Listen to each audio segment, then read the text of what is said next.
Okay, so this is the Bible study for First Samuel chapter 21, verse 10 through chapter 22, verse 5. And the text says, that day David fled from Saul and went to Achish, the king of Gath.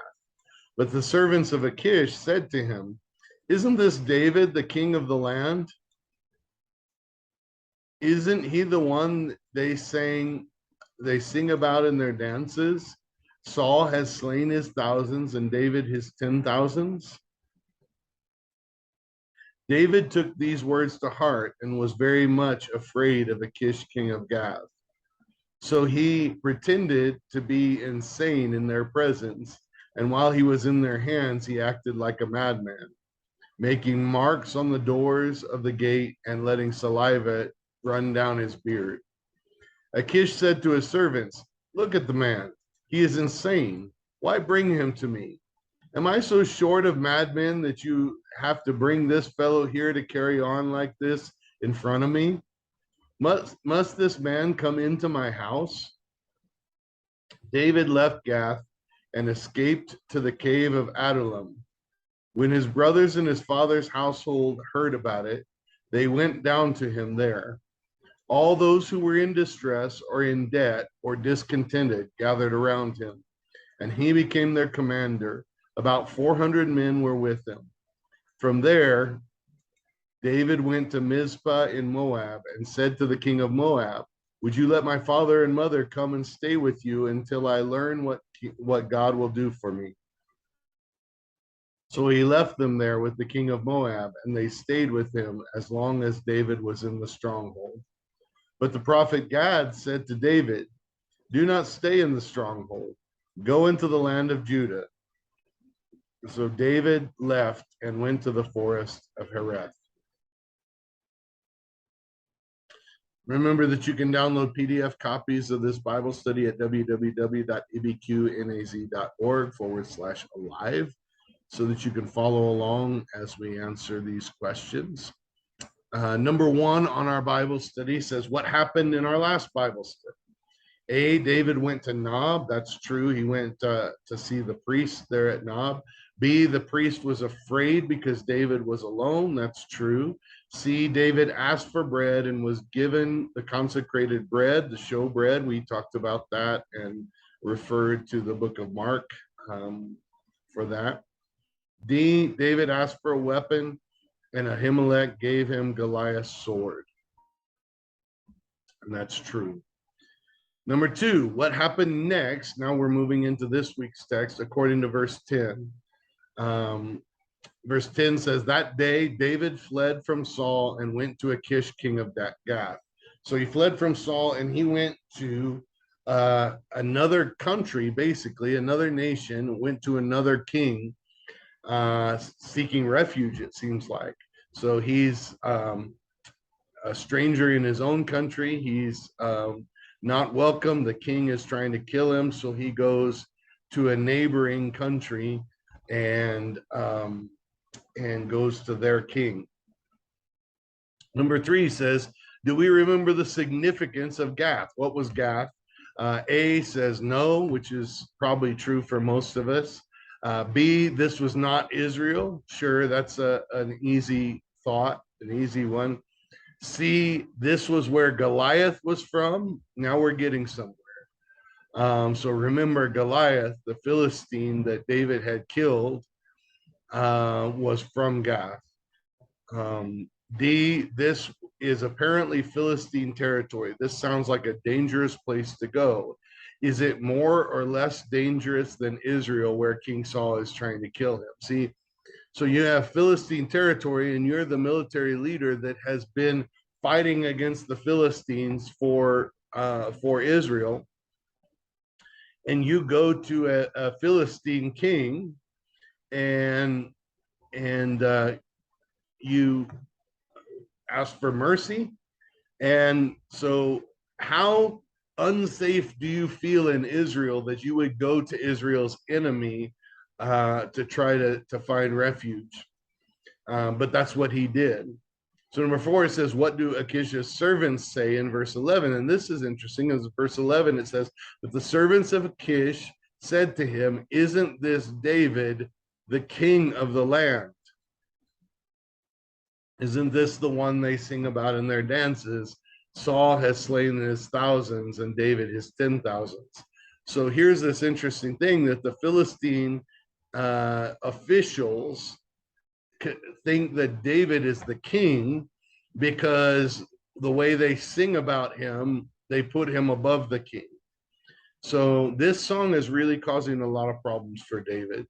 I know that it's probably every man's dream for the ladies to come out and flock to him after a great battle and a great victory. I don't know. Sing songs about him, I guess, and celebrate them. Wouldn't we all like somebody to celebrate us and that sort of thing? But this celebration, this song, these ladies that sing this song have really caused problems for David. They've really caused problems for David with King Saul, and now um, he's going for refuge, and they think they've got the king of Israel in their hands. Um, so number 5 says, what did David do after he heard this, according to verses 12 through 13? A, David was afraid, and B, David pretended to be insane, and it should be acted like a madman, letting saliva run down his beard, making marks on the wall, it says. So David acted crazy because he thought surely they won't consider him a threat if he acts crazy. And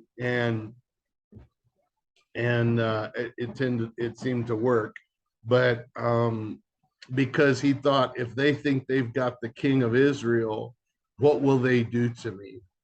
And if they think that I'm still in military fighting shape, if I'm still able to lead, I'm not finding refuge here. I'm gonna be killed.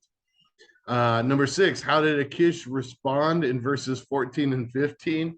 He says, look at the man, he's insane. Why bring him to me? Am I short of madmen? I can feel his pain here. Am I short of madmen that you bring this fellow here to carry on like this in front of me? Must this man come into my house? So he says, I got enough crazy people already. I don't need you to bring an extra one. And he's not a threat. He's not a problem. He's not somebody I can negotiate with. He just needs to get out of here, which I think was David's plan. That was David's hope. So then number 7, what happened next in 22, 1 through 2? A, David escaped to a cave. So now he's not finding refuge in Gath. So he's running back probably across I don't know how, so nations were not like they are today where there's borders.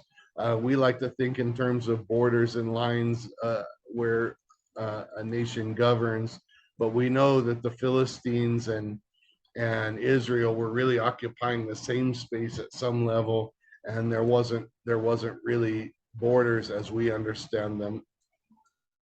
But he's kind of heading back into Israel's territory, where he may actually have friends.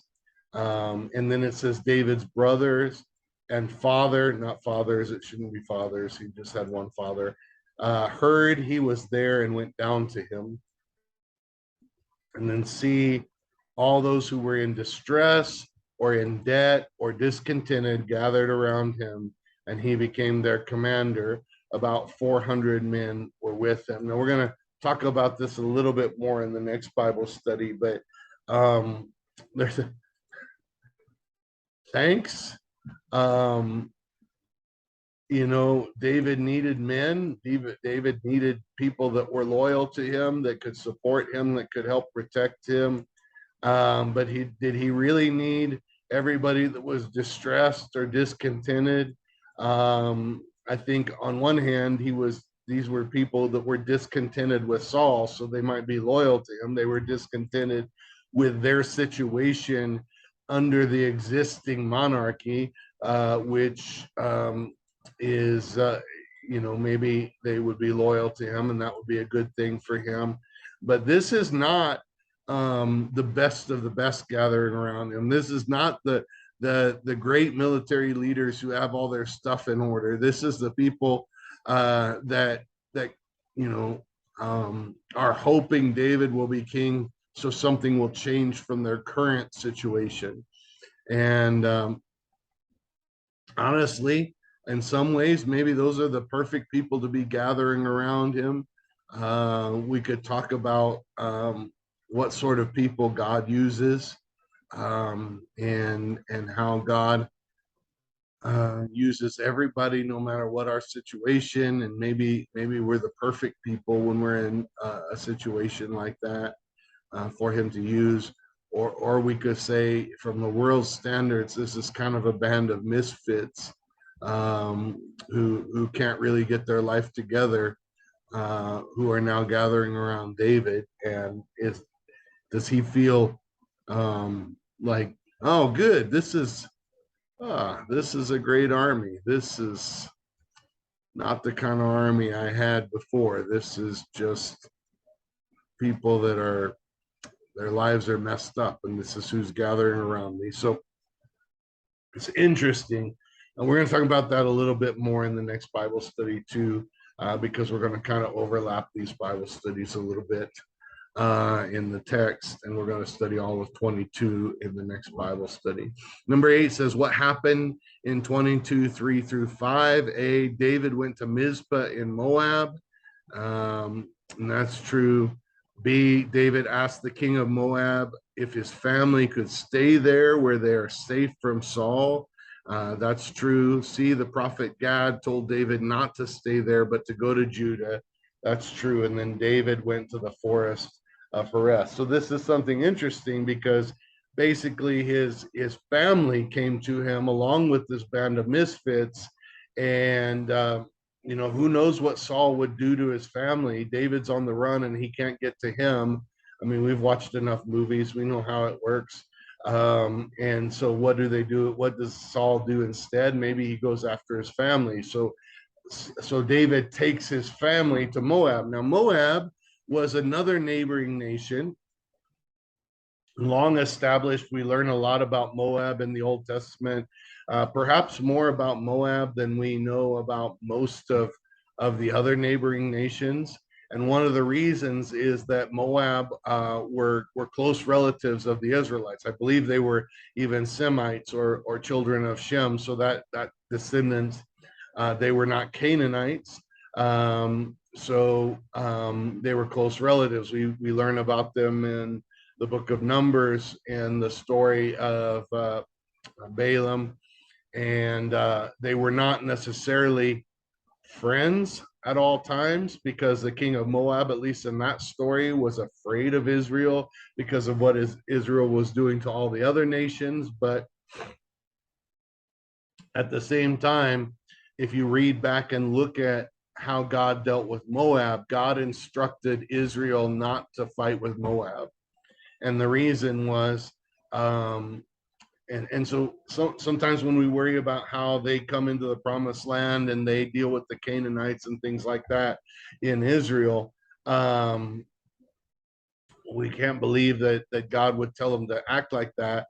But if we go back far enough to Noah, then we understand that the Canaanites were cursed from then for what their father had done to his father, to Noah. So whereas the Shemites were blessed. And so Israel were descendants of Shem. Moab was descendants of Shem. And God instructed Israel not to mess with the Moabites. So they were actually never in any danger in that story in the book of Numbers when the king was afraid. But what we find out is then they were as much of an ally as Israel had in the area. And so David took his family there and asked for protection from the king for his family. But then the prophet was around and said, David, you can't stay here. You can't stay here and protected you need to go back into the forest, or back into Judah, back. So he went to the forest of Hereth. Number 9, does this sound like the life of the anointed king? No, this is a life on the run. This is the life of a criminal. And this is not the life you expect when you are anointed as the next king, and when you are living a righteous life. Essentially, you expect, why isn't God taking care of me a little bit better? Why am I on the run being treated like somebody who's righteous when I've done everything God has called me to do? And I don't know if you've ever felt that way, but I certainly have. Why am I being treated this way when I've done the right thing? And number 10 says, what do you think God is doing behind the scenes while David is on the run and not yet able to fulfill God's ultimate purpose in his life? Well, I think God is always working behind the scenes. I think God is preparing his plan. And one of the reasons that God tells David that he needs to go back to Judah is because the plan is still in place, and you have to step out in faith. That would have been a scary trip. That would have been going from a place that was safe to a place that was unsafe, protected by another army to a place where you're exposed again, because King Saul's forces are greater than the band of misfits that you have around you. And but God is working, and we have to go step out in faith sometimes and go be in the place that's uncomfortable and unprotected and seems dangerous, because God is at work and we trust him to finish the work that he started. And so that's what's going on with David.